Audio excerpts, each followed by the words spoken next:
Bonjour à tous et bienvenue dans ce webinaire intitulé Comment accompagner mon salarié pendant et après son arrêt de travail. Ce webinaire est organisé dans le cadre des rencontres extra qui sont à temps d'échange entre les organismes de protection sociale de la région et les employeurs sur différentes thématiques. Vous aviez 19 webinaires proposés cette semaine, donc merci à vous de vous être intéressés et connectés à celui d'aujourd'hui. Je vais laisser mes collègues se présenter afin que l'on puisse ensuite démarrer. Bonjour, je suis Christelle Plancheneau de la Caisse primaire de Laval et j'accompagne les employeurs du département de la Mayenne. Bonjour à tous et bienvenue. Je suis Lydie Bidan, assistante sociale à l'assurance maladie, détachée à la sécurité sociale de Saint-Nazaire. Et je dépends du service social de la CARSAT des Pays de Loire. Bonjour à tous et bienvenue. Donc moi je suis Clémence Caillot, je suis chargée d'études et de développement à la GFIP Bretagne, Pays de la Loire, et j'ai pour mission principale d'accompagner les entreprises à la mise en œuvre de politiques handicap en interne. Et moi, je ne me suis pas présentée tout à l'heure. Je suis Hélène Orford de la Caisse primaire de la Vendée. Je suis à la fois conseillère informatique et service auprès des entreprises. Pour certains, on se connaît peut-être déjà, mais je suis également référente sur la prévention de la désinsertion professionnelle. Eh bien, nous allons pouvoir commencer avec l'ordre du jour, la prévention de la désinsertion professionnelle de manière globale, ses objectifs et ses partenaires. Comment sécuriser le parcours d'un salarié en arrêt de travail vers le retour à l'emploi, puis les différents dispositifs et le rôle de l'employeur dans leur mise en œuvre et les aides possibles de la GFIP. Tout d'abord, en préambule, j'ai envie de vous dire que la prévention de la désinsertion professionnelle ne se résume pas au retour à l'emploi des personnes en arrêt de travail. C'est une mission qui est bien plus large et qui est portée à la fois par les services de santé au travail, mais également par le service prévention de la CARSAT, qui font ces deux services, un service de santé au travail et service prévention, de la prévention dite primaire auprès des employeurs, afin de prévenir les risques professionnels notamment et les risques liés aux arrêts de travail dans les entreprises, en analysant les postes de travail, les produits utilisés et en proposant des solutions. Aujourd'hui, cependant, nous allons nous concentrer sur la reprise de travail suite à un arrêt de longue durée ou pas d'ailleurs, que ce soit un arrêt de risque professionnel ou un arrêt maladie. Donc les objectifs, les missions de la prévention de la désinsertion professionnelle, c'est un petit peu long. Si vous m'entendez dire PDP de temps en temps, vous saurez que c'est ça. C'est d'accompagner les personnes confrontées à un problème d'emploi ou susceptibles de l'être du fait de leur état de santé à se maintenir dans leur poste ou leur entreprise ou dans la dynamique de l'emploi pendant leur arrêt de travail.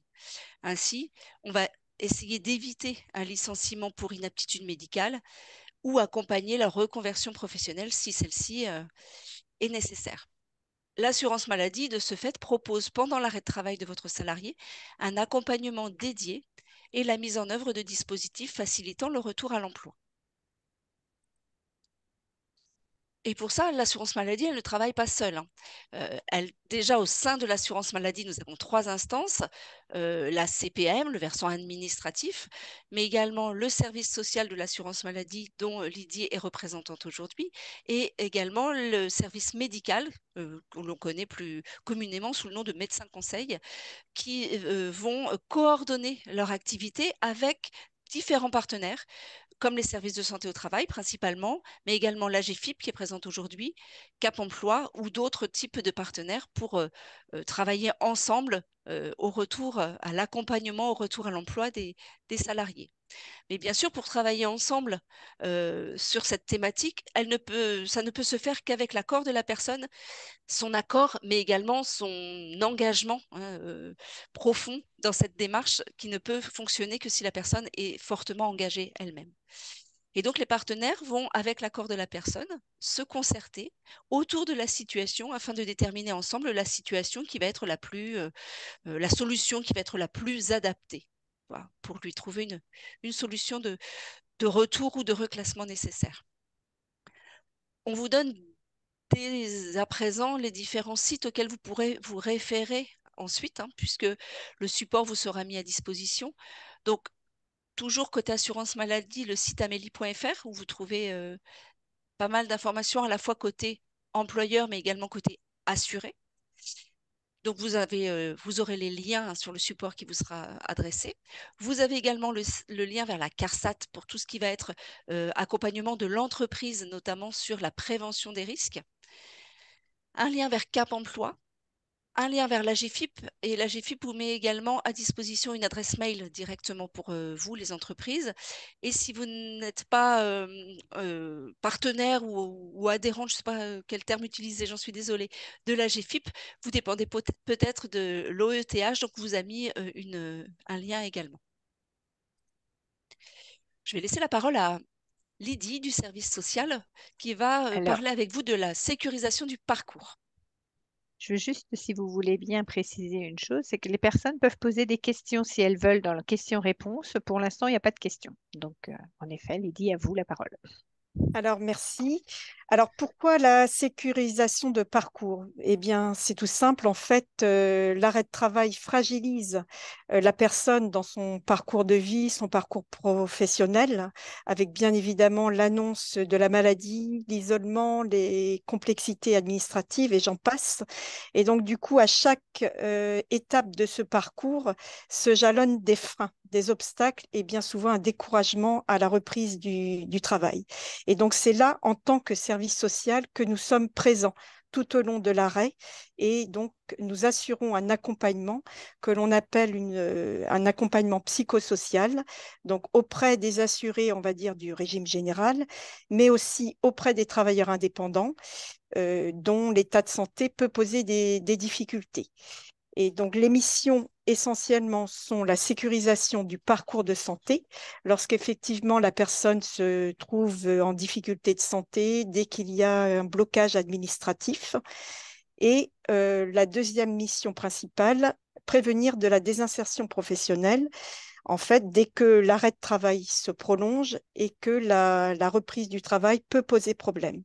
Donc, l'idée dans notre accompagnement et notre démarche psychosociale, c'est d'intervenir le plus tôt possible pour justement préparer toutes les hypothèses possibles, soit du retour du poste ou envisager une reconversion professionnelle. L'objectif est bien évidemment d'éviter que l'arrêt se prolonge, la chronicisation ou l'aggravation d'un certain isolement qui a tendance à s'installer pendant l'arrêt de travail. Donc, évaluer les conséquences tout au niveau des obstacles qui peuvent se poser. Donc, on accompagne et on avance avec eux. Donc, ça peut concerner aussi bien des personnes atteintes d'affections de longue durée, des pathologies lourdes ou invalidantes. Donc, à la sortie de l'hôpital ou au bout de plusieurs mois d'arrêt.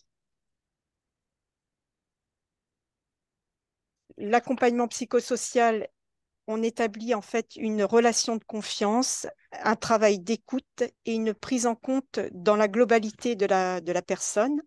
C'est aussi une sécurisation du parcours par la connaissance des différents acteurs sur le terrain et des dispositifs. Et je dirais surtout, c'est la mise en musique de ces dispositifs et de ces acteurs. L'objectif, c'est d'aider la personne à élaborer son projet de vie, adapté de fait à cette nouvelle situation de santé. Donc, se préparer, anticiper, essayer de voir toutes les possibilités qui peuvent se présenter à elle et l'aider dans ses choix. Donc, c'est surtout être présent dans toutes les étapes de l'arrêt, parce qu'il y a le temps de l'arrêt, mais il y a aussi le temps de la maladie qui est au rythme de chaque personne. Donc, c'est de l'accompagner dans son questionnement, ses interrogations, de façon à ce qu'elle puisse favoriser la mobilisation et le cheminement pour lever tous ces freins. C'est aussi un accompagnement et tout un travail de maillage sur le territoire afin que la personne reste toujours au centre des échanges et toujours dans une cohérence des différentes interventions et des partenaires mobilisés que l'on va voir après par la suite. Est-ce que je peux vous interrompre, Lydie? Sans problème. On a une question. Pour activer ce suivi, la personne doit vous saisir ou ce suivi par votre service se met-il en place d'office? Alors, il peut y avoir plusieurs portes d'entrée. Justement, ça peut être par le biais du service médical, quand l'équipe du service médical, médecin conseil, infirmière du service médical ou conseillère assurance maladie sont en contact avec les personnes en arrêt. Donc, c'est rythmé tout au long de l'arrêt et de ces étapes. Donc, on peut avoir des signalements comme ça en interne, mais ça peut être tout simplement par le 36 46. Et donc, la personne dit, précise sur le répondeur, le vocal de l'assurance maladie, service social. Et elle bascule sur le standard du service social et on lui propose un rendez-vous qui est voilà, à moins de 30 kilomètres de son domicile. Mais c'est aussi par le biais des médecins du travail, beaucoup, et les médecins traitants. Donc, je dirais, quelle que soit la porte d'entrée, les personnes peuvent nous contacter directement dès qu'elles sentent qu'il pourrait y avoir un frein ou elles ont besoin de clarifier les choses. Elles peuvent prendre contact avec nous. J'ai envie Je de préciser que vous, en tant qu'employeur, vous pouvez faire savoir à votre salarié quand le lien n'est pas rompu pendant l'arrêt, hein, c'est une condition.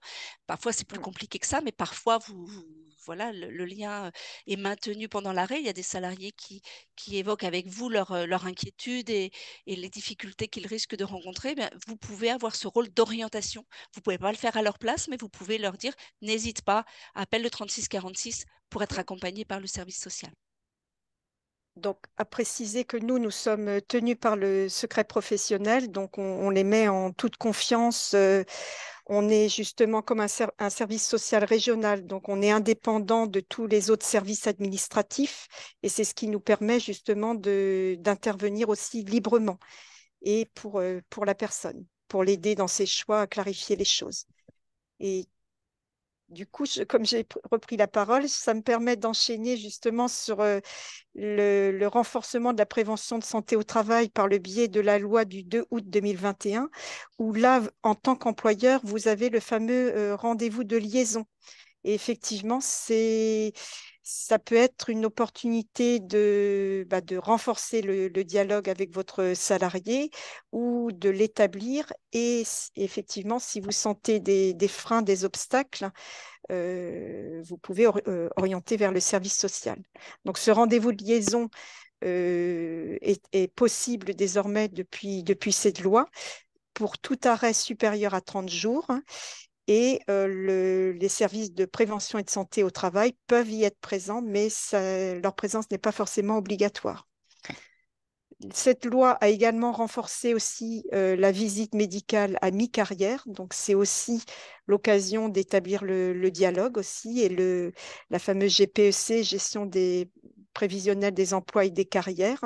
Donc, et une orientation aussi vers nous dans ce cadre-là. Les cellules dédiées aux services de prévention et de santé au travail vont mettre en place elles-mêmes des cellules de désinsertion sur la désinsertion professionnelle, la prévention. Donc ça aussi, c'est nouveau. Et ce qui peut être intéressant aujourd'hui aussi, c'est de repérer que le renforcement du projet de transition professionnelle, c'est-à-dire si votre salarié a un souhait de formation dans un contexte de risque d'inaptitude, ces types de dossiers deviennent prioritaires et l'ancienneté est levée de ce fait-là. Donc, ça peut être aussi une solution de dialogue et de mise en perspective, que ce soit un maintien du poste ou sur un projet hors entreprise.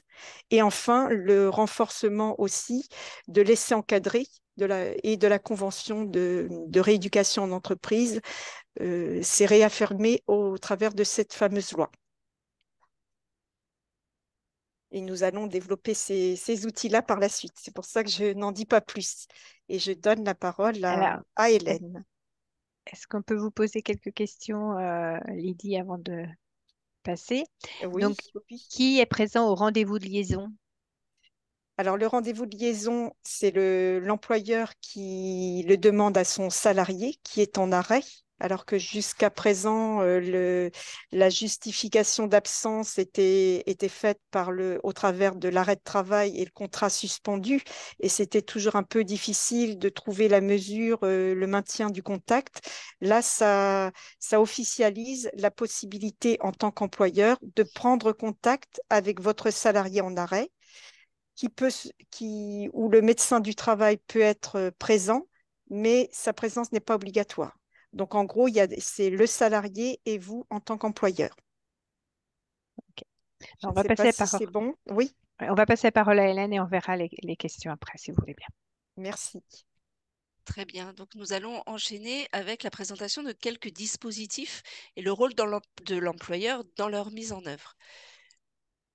Tout d'abord, vous avez une présentation sur cette vue d'une sorte de frise. Enfin, c'est pas tout à fait une frise, mais elle est présentée en deux colonnes. Ce qui est possible pendant l'arrêt de travail et ce qui est possible de mettre en œuvre une fois que l'arrêt de travail est terminé, c'est-à-dire au moment de la reprise. Je pense que c'est connu de tous, mais on le rappelle quand même aujourd'hui, qu'il est possible pour une personne en arrêt de travail de bénéficier d'actions de formation ou de remobilisation pendant son arrêt, avec bien sûr l'accord de son médecin traitant, puisqu'il faut que son état de santé soit compatible, et en demandant l'accord à l'assurance maladie, afin d'être couvert notamment pour le risque accident du travail sur certains dispositifs puisque la personne est en arrêt.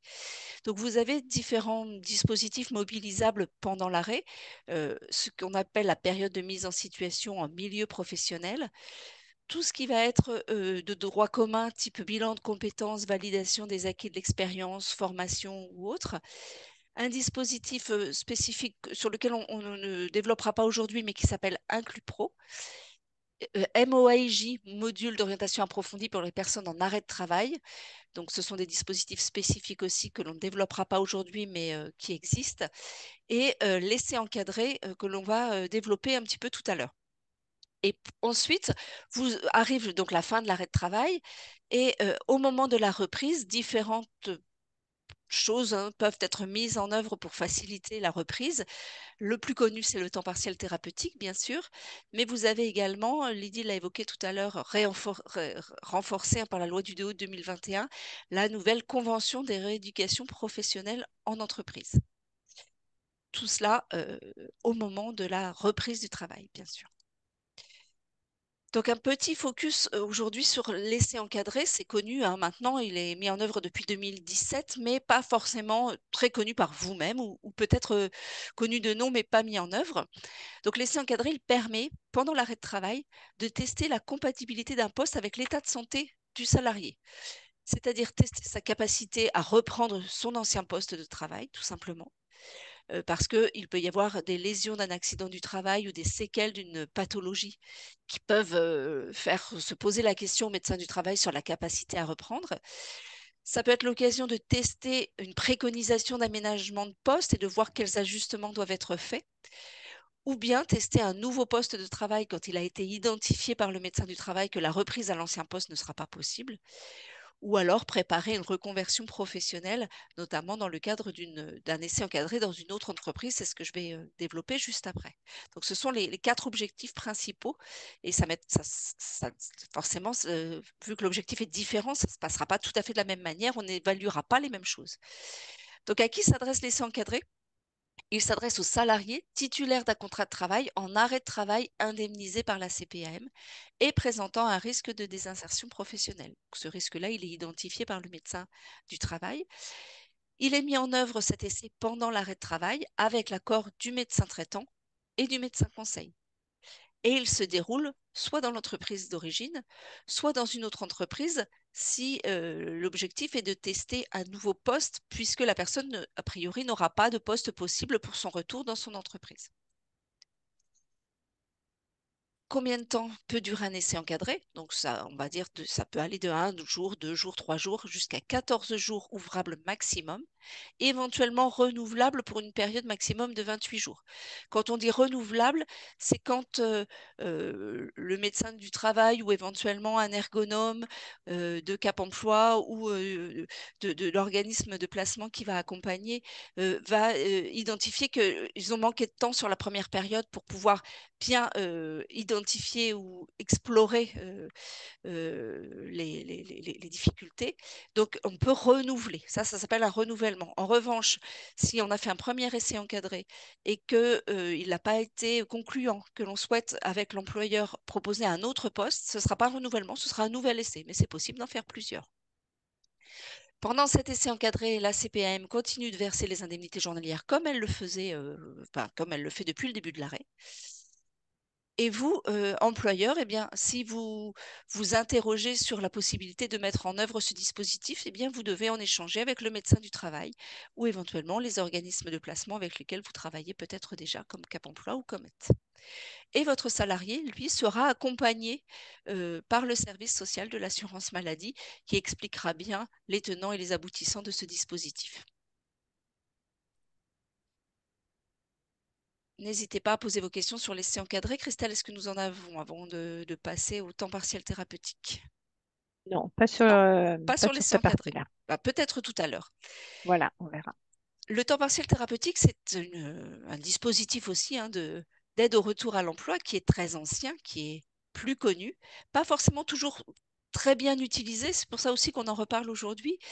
Le temps partiel thérapeutique, c'est un aménagement du temps de travail du salarié visant à améliorer sa santé et à son retour à l'emploi dans les meilleures conditions. Alors je dis retour, c'est pas tout à fait vrai parce que depuis 2019, il n'y a plus obligation d'un arrêt de travail à temps complet précédent un temps partiel thérapeutique. Il peut désormais être prescrit d'emblée par les médecins qui identifient une nécessité de réaménager, de retravailler le temps de travail. Donc le médecin traitant, il prescrit. Vous, employeur, eh bien, vous organisez la visite de reprise parce que quand ce temps partiel fait suite à un arrêt de travail, il faut organiser une visite de reprise.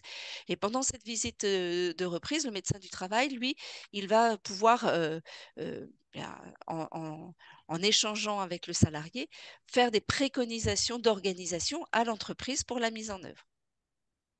Ensuite, quand c'est démarré, côté indemnisation, on va dire, l'employeur rémunère les heures réellement effectuées par le salarié et l'assurance maladie, de son côté, indemnise la perte de salaire subie dans dans la limite de l'indemnité journalière initiale.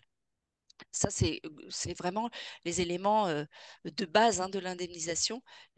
Si vous avez besoin, si vous êtes confronté à une situation de déclaration de temps partiel thérapeutique, je prends ma casquette de conseillère informatique et services, n'hésitez pas à contacter votre conseiller de la caisse primaire dont vous dépendez pour être accompagné sur le remplissage de ces attestations, qui ne devrait pas tarder à passer en DSN, dit en passant, 2024 normalement. Nous passons ensuite à la convention de rééducation professionnelle en entreprise. C'est le même acronyme que ce qui existait auparavant, qui s'appelait CRPE déjà, mais c'était le contrat de rééducation professionnelle en entreprise. On va dire que les finalités, les objectifs étaient approximativement les mêmes. C'est juste la formalisation qui est différente et les modalités de rémunération qui ont changé.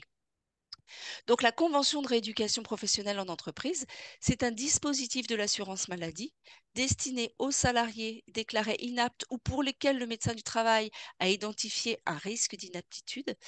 Et cette CRPE, elle permet à votre salarié soit de se réadapter progressivement à son ancien poste de travail ou d'apprendre un nouveau métier dans votre entreprise ou dans une autre entreprise.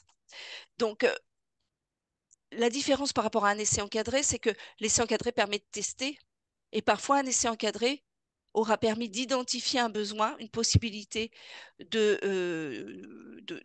positionner la personne sur un nouveau poste, mais il y aura besoin d'un tutorat, d'une formation théorique en plus, et bien pour accompagner l'employeur dans cette démarche de reclassement et de son salarié et pour l'accompagner dans ce que ça implique aussi en termes de coûts et d'investissement parce qu'il peut y avoir besoin d'un doublon avec un tuteur, eh bien l'assurance maladie vous accompagne aussi financièrement. Donc, Cette convention, elle s'adresse aux salariés déclarés inaptes ou en risque d'inaptitude identifiés par le médecin du travail, que ceux-ci soient bénéficiaires ou non de la reconnaissance de la qualité de travailleur handicapé. Et c'est une convention qui est signée entre l'assuré, l'employeur et la caisse primaire d'assurance maladie. Elle débute dès le lendemain de la fin de l'arrêt de travail, mais c'est vraiment au jour près, hein, vraiment dès le lendemain, d'où la nécessité de bien préparer ce projet de convention de rééducation professionnelle en entreprise pendant l'arrêt de travail pour faire coïncider le début de l'arrêt avec la fin prévisionnelle de l'arrêt de travail en accord avec le médecin conseil. Cette convention ne peut pas excéder 18 mois. Alors 18 mois, c'est une valeur indicative maximum au niveau administratif. Ça ne veut pas dire qu'elles seront toutes de 18 mois. Cette durée, elle sera à déterminer conjointement avec l'employeur, avec le médecin du travail, avec l'organisme de placement qui peut vous accompagner pour juger de la durée pendant laquelle cette convention doit être conclue. Pendant cette convention, la CPAM verse un montant correspondant aux indemnités journalières qui étaient versées pendant l'arrêt de travail. Tout simplement, c'est un maintien de l'indemnité qui était versée. Idéalement, à l'employeur dans le cadre de la subrogation, mais ce n'est pas une obligation. C'est ce qui est le plus simple.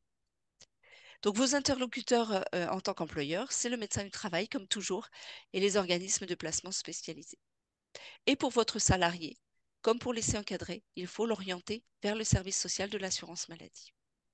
En général, ce n'est pas le dispositif qui amène l'accompagnement, c'est l'inverse. C'est-à-dire que dans le cadre d'un accompagnement d'une personne pendant son arrêt de travail, peut-être qu'émergera une idée de dispositif. Ce sera peut-être la CRPE, précédée ou non d'un essai encadré, mais c'est rarement le dispositif qui amène à l'accompagnement. Ça ne fonctionnera pas très bien dans ce cadre-là parce qu'on n'aura pas le temps de mettre en œuvre les choses. Je vais redonner la parole à Lydie qui va nous parler du projet de transition professionnelle. Merci beaucoup, Hélène. Donc, je fais juste une petite articulation avec la convention de rééducation professionnelle. C'est que la formation peut s'intégrer également dans cette convention. Et donc, il peut y avoir effectivement un financement par le biais du projet de transition pro, qui est le dispositif qui vient remplacer plus communément le congé individuel de formation. Donc, nous avons voulu faire un zoom sur ce dispositif parce que c'est le droit commun de tous vos salariés. Donc, c'est une demande de formation qui part du salarié. Ça ne rentre pas dans le plan de formation de l'entreprise. Et là, ici, lorsque le projet est identifié, défini, dans ces cas-là, la personne se met en contact avec Transition Pro des Pays de Loire. Il y a tout un processus d'enregistrement de dossier avec 3 volets, le volet salarié, le volet organisme de formation et le volet employeur. Et c'est ces 3 volets, bien souvent, qui mettent quand même du temps à se faire parce que dans le premier volet, il y a vraiment argumenter le projet, le défendre. Donc ça, c'est à la personne de le faire. Et nous trouvons, nous, en tant que service social et aussi d'autres acteurs, en transverse de toute cette démarche-là. Pourquoi? Parce que à chaque étape, il peut y avoir des périodes de découragement, de parcours peut-être du combattant.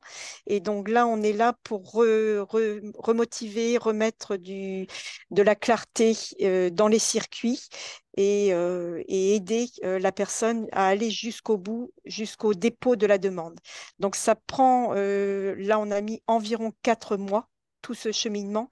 Et là où vous avez une importance en tant qu'employeur, c'est lorsque vous recevez votre volet, l'acceptation de l'employeur, de façon, si effectivement ça a été expliqué en amont et que c'est cohérent, soit pour un projet de monter en compétence sur un autre poste dans l'entreprise, ou alors un projet hors entreprise si malheureusement on a un risque de licenciement, c'est de pouvoir l'adresser le plus vite possible au niveau de transition pro. Donc tout ça se réalise par voie numérique de façon à ce que le dossier passe ensuite en commission. Et donc, pour qu'il y ait vraiment une acceptation en commission, il faut absolument que le salarié soit toujours dans votre effectif. Ça, c'est vraiment primordial. Donc, ça peut être une solution ou une sortie de secours pour un projet hors entreprise ou en interne. Donc, c'est toujours intéressant. Et nous, en tant que service social, on est là vraiment pour mobiliser la personne pendant l'arrêt, le repérage du centre de formation, le devis, l'entretien de positionnement du centre de formation, si besoin d'une remise à niveau avant. Enfin voilà, on accompagne dans toutes ces étapes, y compris les autres partenaires. Et donc, ça peut être un outil intéressant. Par contre, si la personne n'a pas de projet défini, donc du coup, c'est sur l'autre slide. Voilà. Lorsque le projet n'est pas défini, ça va mettre un petit peu plus de temps.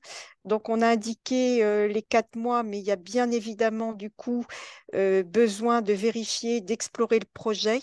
Et là, on va les mettre en relation, on va mettre votre salarié en relation avec un conseil en évolution professionnelle du groupement d'évolution, donc pour les salariés, ou ça peut être aussi une orientation vers le CEP Cap Emploi, que nous allons parler, que Clémence pourra aborder tout à l'heure. Et donc, l'idée, c'est vraiment de définir et de vérifier ce nouveau projet professionnel. Alors, à partir de là, il peut y avoir différents outils, des mises en situation professionnelle. Donc, ça, c'est intéressant. C'est ce qu'on parlait en amont de PMSMP. Donc, c'est vraiment une immersion dans une autre entreprise, sur un autre projet, et la personne voit le possible physiquement par rapport à ces restrictions médicales, mais aussi le possible en termes de compétences. Et donc, ça permet vraiment, alors dans ces cas-là, le projet est un petit peu plus long, mais on reste présent dans toutes ces étapes qui peuvent, je le redis encore, se faire tout à fait pendant l'arrêt. Donc, si vous avez des questions sur sur ce projet de Alors, transition pro, je ne sais pas. il y a une question. Une personne RQTH n'est pas en arrêt, mais plutôt en aptitude temporaire. Le PTP Transition Pro est-il actif? Il est actif à toute personne salariée. Et là, il y a plus l'ancienneté qui est demandée s'il y a un risque d'inaptitude. Si elle est sur la reprise de son poste, là, il y aura une ancienneté qui sera vérifiée par Transition Pro, mais elle peut tout à fait, à sa propre initiative, faire la demande auprès de Transition Pro des Pays de Loire. Alors, ce que je voulais juste préciser aussi, dans cette sécurisation de parcours, au niveau depuis quelques années, nous avons une convention de partenariat avec Transition Pro, justement, pour réduire les délais d'instruction du dossier et de passage en commission, ce qui peut parfois être assez facilitant. Merci Lydie.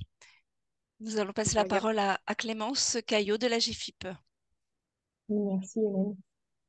Alors moi, ce que je vous propose ici, donc, c'est de vous présenter les aides financières, mais aussi les prestations et les services en fait que vous pouvez mobiliser en tant qu'entreprise lorsqu'un collaborateur en fait revient sur son poste après un arrêt de travail.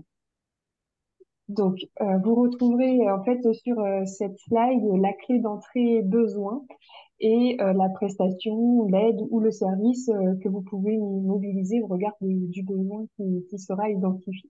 Donc ça, c'est plus un outil pour après, on va dire. Hop. Donc, on a quelques principes fondamentaux de mobilisation de l'offre de service de la DFIP. Tout d'abord, en fait, notre offre de service, elle est mobilisable à partir du moment où la personne, en fait, elle est bénéficiaire de l'obligation d'emploi des travailleurs handicapés ou qu'elle a réalisé, en fait, une démarche de reconnaissance. C'est-à-dire qu'à partir du moment où la personne a déposé, par exemple, son dossier de demande de RQTH auprès de la MDPH, on peut mobiliser l'offre de service sans attendre le retour. On a d'autres règles, entre guillemets, d'intervention. Hein. L'AGFIP, donc, on intervient pour les employeurs de droit privé, mais aussi auprès des travailleurs handicapés indépendants. On intervient toujours en complémentarité du droit commun. Donc là, il y a des outils de droit commun qui vous ont été présentés tout à l'heure. Donc on intervient vraiment en complémentarité. Il faut savoir que nos aides, elles sont pas accessibles de droit. Il y a toute une instruction, des instructeurs des demandes d'aide qui étudient vos dossiers cas par cas. Donc la délivrance n'est pas automatique. Faut savoir aussi qu'il y a certaines aides qui peuvent pas être mobilisées directement par l'entreprise et en fait il faut passer par un organisme spécialisé, notamment Cap Emploi, la mission locale ou la GFIP directement. Voilà pour les règles. Si on n'a pas l'antériorité, en fait, on n'est pas dans une démarche rétroactive en fait sur nos aides. Donc il ne faut pas nous mobiliser en fait si l'action est déjà réalisée. Il faut pouvoir un petit peu anticiper. Donc voilà pour les règles un peu de base d'intervention. Je voulais tout d'abord là vous présenter le service Cap Emploi, notamment le service maintien en emploi du Cap Emploi que vous pouvez mobiliser à l'échelle de votre département. Donc en fait, ce service, il est composé majoritairement de conseillers experts sur le sujet du handicap en entreprise et il vous accompagne du coup à maintenir en emploi le collaborateur concerné. Donc en fait, il va avoir différents niveaux d'intervention. Hein. On va avoir un premier niveau, on va dire, d'analyse de la situation, tout en prenant en compte l'avis médical du médecin du travail, l'environnement, le contexte de l'entreprise et aussi le handicap du collaborateur. Donc, le Cap Emploi va mobiliser, lui, son expertise et, si besoin, aussi des prestations que la GFIP met à disposition pour trouver finalement des solutions pour compenser le handicap du collaborateur et le maintenir à son poste. Et une fois, en fait, que les solutions sont identifiées, ce service, en fait, il vous accompagne dans la mobilisation des aides financières de la GFIP pour financer, par exemple, un aménagement de poste, par exemple. Donc là, ce que je viens de vous présenter en termes d'accompagnement, ça concerne plutôt le maintien au poste. Il arrive parfois que ce soit pas possible. Et comme le disait tout à l'heure Lydie, en fait, le Cap Emploi peut accompagner la personne en fait dans sa reconversion, qu'elle soit interne ou externe, en mobilisant du coup le conseil en évolution professionnelle. Donc ça, qui est réalisé par le Cap Emploi pour le coup. Donc voilà pour l'offre de service Cap Emploi. Là, du coup, je vais maintenant vous présenter un peu les aides et les prestations possibles. Donc, pour commencer, une aide qui est mobilisable en fait dans le cadre de la recherche de solutions de maintien en emploi du collaborateur. Donc, elle a vraiment pour objectif cette aide d'inciter l'employeur à s'engager dans une démarche de maintien dans l'emploi pour son collaborateur. Elle permet en fait de compenser tout le temps que vous allez finalement consacrer au sein de l'entreprise à la recherche de solutions. Donc ça peut être par exemple si vous organisez des temps de réunion, de concertation, tous les échanges que vous réalisez avec la médecine du travail, le Cap Emploi, etc. pour identifier des solutions. Alors cette aide, vous pouvez pas la mobiliser directement, c'est le Cap Emploi en fait qui peut directement la mobiliser et c'est une aide forfaitaire de 2000 euros qui a pour but de vous encourager dans le maintien, la recherche de solutions pour maintenir en emploi le collaborateur. Ensuite, on a une seconde aide financière qui s'appelle l'aide à l'accueil et à l'intégration. Donc, elle est mobilisable, en fait, comme son nom l'indique, dans le cadre de l'intégration, mais aussi lors d'un reclassement en interne sur un autre poste, par exemple. Donc, pour vous donner un exemple, hein, on peut prendre le cas d'un collaborateur de retour dans l'entreprise suite à un arrêt. Ce collaborateur présente, par exemple, des troubles de l'attention du fait de sa pathologie. Et comme toute prise de poste, vous organisez finalement un tutorat, mais vous constatez en fait que ce temps de tutorat, il va être beaucoup plus long du fait des problématiques d'attention de ce collaborateur. Et ben là, en tant qu'entreprise, vous pouvez bénéficier finalement d'une aide financière qui va permettre de compenser en fait le temps de tutorat supplémentaire qui aura été consacré à ce collaborateur. Un autre exemple aussi pour illustrer ces têtes, si vous constatez finalement que le manager et les collègues ont besoin d'être sensibilisés au handicap cognitif bah, pour sécuriser la reprise de poste de ce collaborateur, eh ben, l'action que vous allez mener en termes de sensibilisation, elle peut être financée par le biais de cette aide, avec l'accord du collaborateur, bien évidemment. Et donc là, le montant maximum de l'aide, il est de 3 000 euros. Ouais.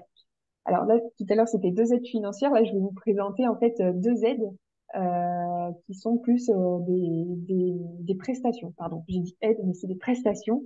Donc des prestations d'appui spécifiques.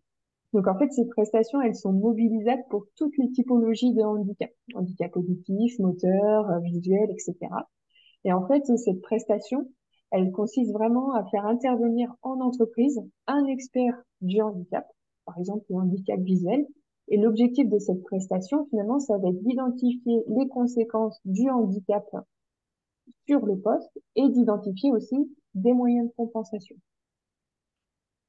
Donc pour vous, ça peut être utile en tant qu'entreprise. Voilà, parfois on est un peu démuni sur, voilà, une personne revient avec telle problématique de santé, comment je fais pour réajuster le poste. Voilà, ces prestations sont mobilisables.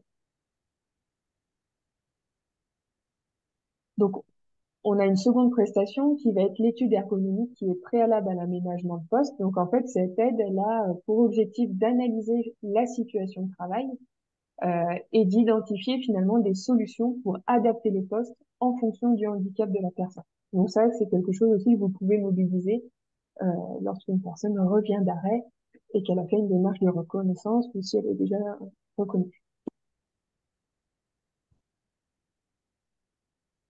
Alors, les 2 prestations là, que je viens de vous présenter, finalement, elles permettent d'identifier des moyens de compensation du handicap. Et généralement, s'ensuit la mobilisation de l'aide financière, donc l'aide à l'aménagement de la situation de travail.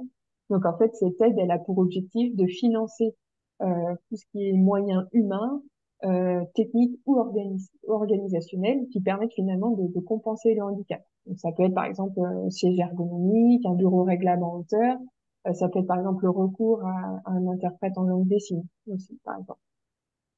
Donc voilà pour cette aide à l'aménagement de la situation de travail. Alors, on a également une aide à la formation. Donc celle-ci, elle a pour objectif de maintenir en emploi le collaborateur. Donc là, pareil, je vais vous donner un exemple. Voilà une personne, par exemple, qui arrive après un arrêt de travail et qui bénéficie d'un reclassement en interne pour raison de santé. Ça peut être, par exemple, un charpentier reclassé sur un poste de bureau d'études. Donc, cette personne va occuper un nouveau poste qui lui demande forcément de nouvelles compétences. Donc, elle aura un besoin de formation pour exercer ces nouvelles missions. Donc là, cette aide, elle peut être mobilisée pour permettre de financer cette formation et comme je disais tout à l'heure, en complémentarité du droit commun. Donc, on va d'abord aller chercher des financements de droit commun et après, la GFIP peut compléter euh, pour permettre à cette personne de monter en compétence. Et enfin, une dernière aide, donc je vous ai présenté précédemment ce qui peut être mobilisé finalement pour aménager un poste. Mais il arrive parfois, en fait, que malgré cet aménagement, en fait, on ne peut pas compenser en totalité le handicap de la personne. Et pour vous, en tant qu'entreprise, finalement, ça peut avoir des répercussions, notamment financières, perte de productivité. On peut demander, par exemple, à une tierce personne d'intervenir pour aider le collaborateur. Donc là, on peut mobiliser une aide financière qui s'appelle la reconnaissance de la lourdeur du handicap à partir du moment où l'aménagement optimal du poste a été réalisé et qu'on observe qu'il y a tout de même une perte de productivité. Donc voilà pour les aides de la GFIP. Je ne sais pas si ça génère quelques questions pour le coup. Donc, oui, Clémence, déjà, est-ce que l'intervention d'un expert extérieur ne serait-il pas mal pris par le salarié en situation de handicap? Alors bah, finalement, ça c'est tout un travail de concertation qui est fait avec le salarié. Voilà, quand on mobilise Cap Emploi s'assure de remettre dans la boucle à chaque fois le salarié, l'entreprise, le médecin du travail. Et bien évidemment, ça se fait avec l'accord du collaborateur. Tout à fait. D'accord. Est-ce que les aides AGFIP sont éligibles aux entreprises adaptées? Alors, les entreprises adaptées, non. Il y a certaines aides, oui, mais d'autres non. Tout simplement parce qu'il y a l'aide au poste dont bénéficient déjà les entreprises adaptées. Donc, il y a certaines aides qui ne sont pas accessibles. D'accord. Alors, toujours pour l'AGFIP, et après, on va reprendre les autres questions. Je Ok. continue. Quel est l'intérêt pour l'employeur de mettre un dispositif comme cela en place, étant donné qu'il est long à mettre en place et que maintenant le salarié continue à acquérir des congés durant la maladie? Est-ce que l'employeur n'a pas plutôt intérêt à ce que le salarié parte plus vite en inaptitude plutôt que de lui proposer de l'accompagner dans ce dispositif? Alors après, voilà, une entreprise, au-delà de la personne en situation de handicap, la personne a généralement des compétences. Voilà, l'idée c'est de maintenir en emploi une personne, maintenir aussi pour l'entreprise des compétences en interne. Après, effectivement, enfin, je veux dire, ça c'est des choix d'entreprise. Après, je veux pas rentrer dans ce, ce débat. Après, effectivement, voilà. L'idée aujourd'hui, c'est de vous présenter qu'il y a des choses qui existent, il y a des choses qui sont faisables pour garder dans votre entreprise des compétences, des personnes qui se sont investies aussi dans leur métier pendant plusieurs années. Donc après, l'idée, c'est de voilà, vous les présenter pour vous en saisir, tout simplement. Parfait. Merci Clémence. Je reprends un peu les questions qui ont pu être posées. Si je peux revenir, Lydie, sur la mi-carrière. On a eu des questions. Alors, en ce qui concerne la visite médicale de mi-carrière, est-ce qu'on a, est-ce qu'on doit prendre rendez-vous dédié avec notre service de santé ou bien cela se fait-il au cours d'une visite médicale périodique? Alors, là, c'est à préciser. Je n'aurai pas les détails vraiment, mais l'employeur peut contacter son salarié à mi-carrière. D'accord. Après, c'est toujours intéressant de mettre dans la boucle le médecin du travail quand effectivement l'arrêt se prolonge. Voilà, on est toujours dans la coordination, la concertation. Je D'accord. pense qu'il faut voir juridiquement voilà, les détails de la loi. Donc, toujours sur la mi-carrière, est-ce que la visite de mi-carrière est soumise aux personnes ayant une surveillance renforcée ou tout type de suivi, SIS, SIS, SEMI? Alors, les collègues pourront compléter, mais pour moi, c'est tout type de suivi. C'est un outil qui vient se rajouter pour l'employeur, toujours dans l'idée de maintenir le dialogue de son salarié, et d'éviter qu'il s'isole pendant l'arrêt, quoi. Et Clémence puis, peut compléter éventuellement ou les autres collègues. Moi, je ne Non, compléterai pas parce que je ne sais pas, tout simplement. Je vais être honnête avec vous toutes et tous. Effectivement, c'est un point sur lequel je n'ai pas la réponse. et sinon, ben, évidemment, il est fait part du souci pour avoir des rendez-vous avec la médecine du travail, hein, avec les délais. Mais ça, c'est quelque chose de connu. Je ne sais pas si vous voulez s'étaler là-dessus, mais voilà, il y a Alors, eu une remarque là-dessus. Alors, au niveau des délais, par exemple, pour les salariés qui vont être en arrêt depuis plus de 3 semaines, le salarié peut demander une visite de pré-reprise. Et donc, c'est des rendez-vous qui sont prioritaires justement pour la médecine du travail parce que, bien évidemment, ça s'inscrit dans la PDP, en fait. Et donc, du coup, la loi vient renforcer également ces rendez-vous-là. Je ne sais pas si c'est ces rendez-vous qui sont faits allusion. Est-ce que ce sont les Bah, rendez-vous de reprise ou la de personne, pré-reprise? la personne m'était très difficile d'avoir des rendez-vous avec la médecine du travail pour la mi-carrière. On n'arrive Ah déjà oui. pas à avoir les rendez-vous tous les 5 ans. Mm, Voilà. mm. Alors du coup, C'est bah, vrai que pour le les personnes salarié en arrêt, Pardon, Lydie, Voilà, c'est ce que pour les j'allais. personnes Non, en j'allais arrêt, dire ça. on sait que c'est difficile parfois, mais c'est effectivement quelque chose qui doit être mis en place et qui s'est Mm, renforcé avec la loi. mm. Donc là, on n'est pas dans la visite de mi-carrière, on est sur la visite de pré-reprise. Elle est indispensable pour l'identification des difficultés à la reprise et pour pouvoir euh, débuter voilà, la réflexion sur la mise en œuvre de dispositifs. C'est indispensable et il faut parfois insister un petit peu, mais, Mm. mais oui, il faut absolument pouvoir les organiser.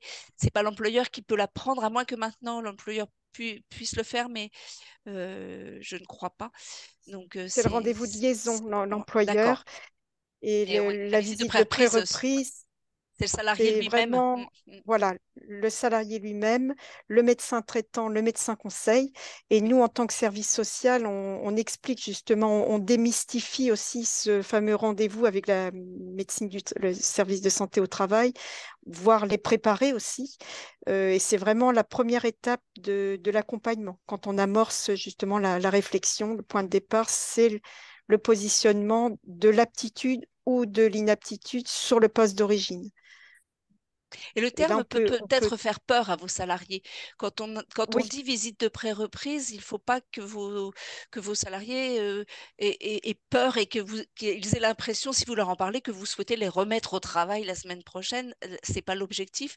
La visite de pré-reprise, elle va vraiment permettre aux médecins du travail de commencer à identifier des choses et à travailler avec les partenaires sur ce qui peut être proposé. C'est pas la visite de reprise, hein, tout c'est une à fait. visite pendant l'arrêt. Une visite pour faire le point, poser les Oui. choses, demander des conseils, que le médecin du travail puisse ensuite prendre contact avec vous, justement, pour poser le contexte et voir toutes les hypothèses possibles, voilà, pour la suite. Donc, il nous reste quelques minutes.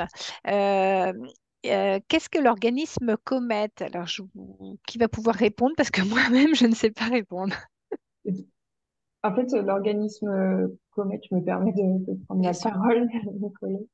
En fait, c'est une structure qui va accompagner des personnes en situation de handicap, donc à réfléchir à un nouveau projet professionnel et à s'intégrer en fait dans l'emploi.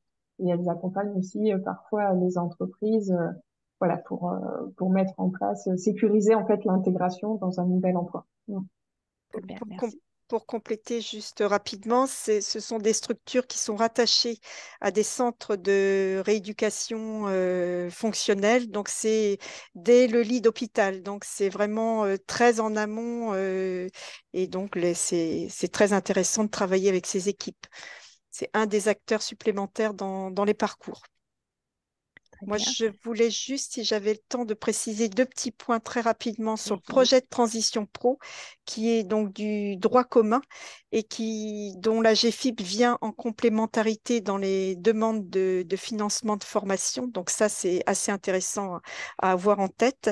Et un point nouveau depuis mars 2020, c'est que les entreprises de moins de 50 salariés n'ont plus l'avance du salaire brut chargé à faire. Il suffit de le préciser et de le demander à Transition Pro. Donc, c'est des éléments qui peuvent être intéressants. Donc, pas d'avance de trésorerie. euh, c'est fait directement par Transition Pro. Merci. Merci pour ces précisions. Alors, il reste peut-être deux questions. On va voir là, il reste quelques minutes, deux, trois minutes, donc on va faire. Est-ce que des aides peuvent être sollicitées pour une maladie professionnelle avant sa reconnaissance, quoi? Sans avoir la reconnaissance, est-ce qu'on peut malgré tout demander des aides? Oui, alors en fait, quand on mobilise les aides de la GFIP, c'est pour les personnes qui sont bénéficiaires de l'obligation d'emploi des travailleurs handicapés. Sous ce grand sigle, on a différents titres administratifs qui indiquent qu'on est bénéficiaire. Donc, on va avoir les titres qui sont délivrés par la MDPH, donc la fameuse RQTH. On a aussi l'allocation adulte handicapé et la carte mobilité inclusion.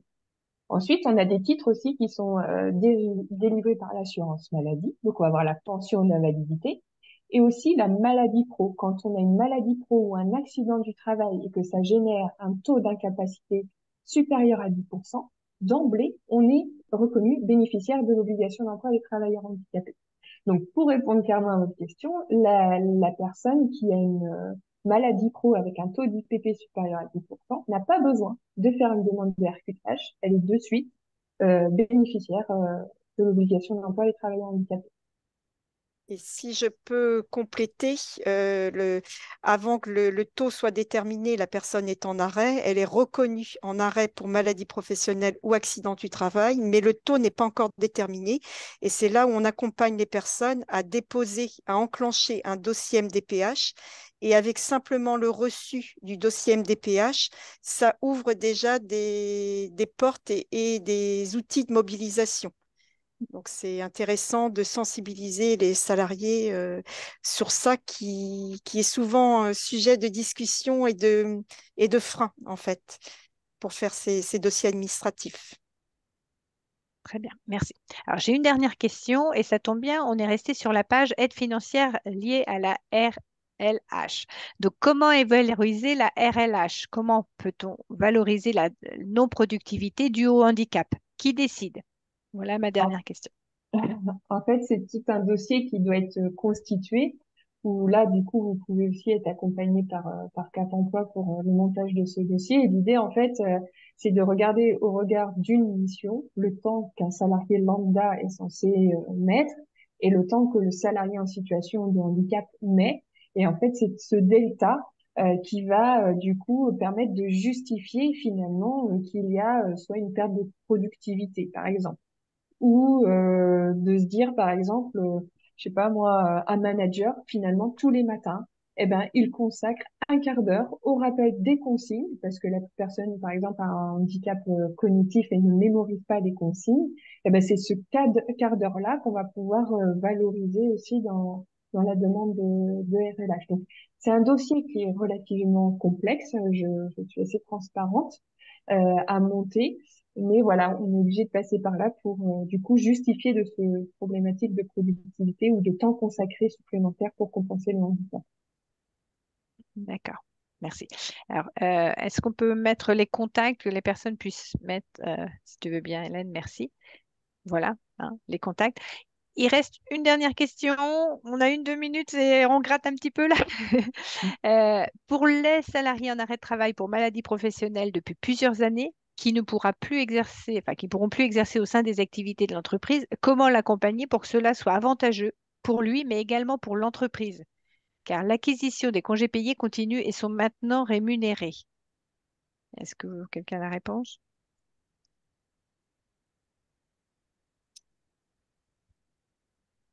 Il peut y avoir plusieurs réponses. C'est C'est ça. complexe, oui. C'est, je dirais que plus on active tous les acteurs, plus on met à plat les différentes hypothèses et que le salarié voit qu'il y a quand même du possible. Tout le monde est gagnant-gagnant, salarié et vous, entreprise. Après, c'est vrai que ça a été tout l'objet de ce vous a présenté, toutes les actions de remobilisation pendant l'arrêt. Ça donne du possible et ça donne surtout de la confiance aux personnes. Souvent, elles s'installent beaucoup moins dans l'arrêt, si je peux m'exprimer ainsi. Oui, une des clés, on ne l'a pas forcément énormément dit aujourd'hui, mais une des clés de la réussite du retour à l'emploi, c'est bien sûr de prendre le temps nécessaire aux soins et à la récupération, mais on est tous parfaitement conscients que l'arrêt de travail, moins il durera, mieux ce sera pour le salarié, de toute façon. Mais c'est un critère médical. Donc, il faut faire confiance euh, à l'accompagnement médical en premier lieu et que l'arrêt de travail est nécessaire. Il permet déjà de récupérer physiquement et de mettre en œuvre des solutions, des choses pour le retour quand la personne commence à se sentir mieux et qu'elle peut commencer à envisager des choses pour le retour et que tout le monde est parfaitement conscient que l'arrêt de travail n'est pas la solution en soi à long terme. Donc, ce n'est pas un bénéfice pour un salarié si c'était ce qui était dans la question, mais je ne veux pas en présager. Je ne veux, ce n'est pas un bénéfice pour l'assuré de rester en arrêt de travail très longtemps. L'arrêt de travail, s'il dure le temps qui est nécessaire et on le met à profit pour mettre en œuvre des choses quand ça commence à aller mieux. Mais pour personne, il n'est bon qu'un arrêt de travail dure trop longtemps, ça c'est une évidence. Mais parfois, il y a des complications médicales, psychologiques, qui font que l'arrêt dure plus longtemps que ce qu'on aurait pu imaginer au départ, ça c'est certain. Mais le retour à l'emploi, il se travaille en amont pour essayer justement de réduire ce temps-là au bénéfice principalement du salarié, de l'assuré que nous accompagnons. Très bien, merci Hélène. Je crois qu'on va être obligé de conclure là. Au niveau temps, on a Eh bien, passé notre on temps. va conclure. Vous avez les contacts, vous retrouverez les replays de toutes les conférences qui ont été organisées cette semaine sur le lien là qui est à l'écran, mais que vous aurez quand on vous enverra le support. Donc, sur la page dédiée de Net Entreprise. Quand vous allez quitter, soit vous répondez à une petite enquête très courte, il y a 2 questions, on a besoin de savoir un petit peu si vous êtes satisfait de ce temps d'échange, soit grâce à ce QR code, pour ceux qui veulent le flasher, c'est facile. Sinon, si vous n'y parvenez pas, quand vous allez quitter le webinaire, vous aurez l'enquête qui vous apparaîtra à l'écran. Donc, c'est l'un ou l'autre, hein. Surtout ne répondez pas 2 fois, ça fausserait les résultats. Mais voilà, on vous demande de bien vouloir y répondre par un moyen ou un autre. Merci à toutes et tous de votre participation. Merci Clémence, merci Lydie, merci Christelle, en espérant que nous aurons pu répondre à vos interrogations sur ces questions de retour à l'emploi de vos salariés. Bonne fin de journée à Bien. tous. Merci, bonne fin de Au journée. revoir. Au revoir. Merci, au revoir. Merci à tous. À bientôt.